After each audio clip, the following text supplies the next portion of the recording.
तुम्ही ज्यावेळी बोरिवलीत आला होतात, तर तुम्हाला एअरलिफ्ट केलं असं लोकं म्हणायचे. पण मला असं वाटतं आता तुम्ही अनेक मुद्दे सुद्धा लिफ्ट करताय. तर ह्या सगळ्यामध्ये जेव्हा आता तुम्ही काम करत आहात, अ, बऱ्याचदा असं पाहिलं जातं, की तुम्ही आणि देवेंद्र फडणवीसजी, मुख्यमंत्री साहेब यांच्यामध्ये चेहऱ्यात बरचसं साम्य आहे. तर ह्याचा कधी ॲडव्हांटेज घेतलाय का?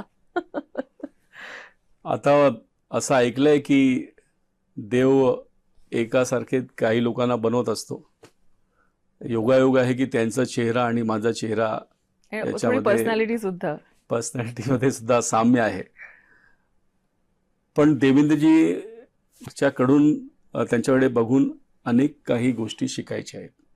म्हणजे मी एक गोष्ट हे ऐकतो की सार्वजनिक जीवनात असताना सुद्धा कधी सुद्धा आपल्या स्टेटमेंटसाठी देवेंद्रजींना माफी मागावी लागली नाही.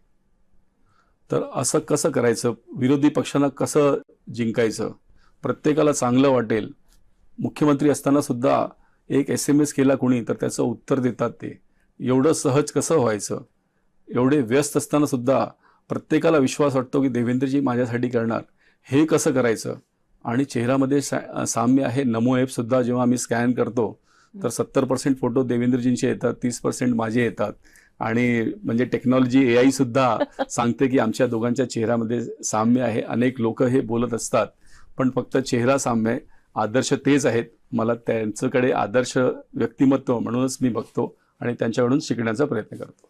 पण ह्याचा कधी ॲडव्हांटेज घेतलाय का? किंवा असं अशी कधी घटना घडली आहे का की आम्ही महाजनादेश यात्रामध्ये असताना हां. देवेंद्रजी मुख्यमंत्री होते आणि अनेक फायली सुद्धा त्यांना रोज अटेंड करावी लागत होती.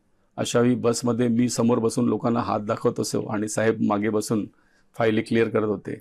पण चांगल्यासाठीच केलं. कधी त्याचं गैरवापर केला नाही आणि करणार सुद्धा नाही.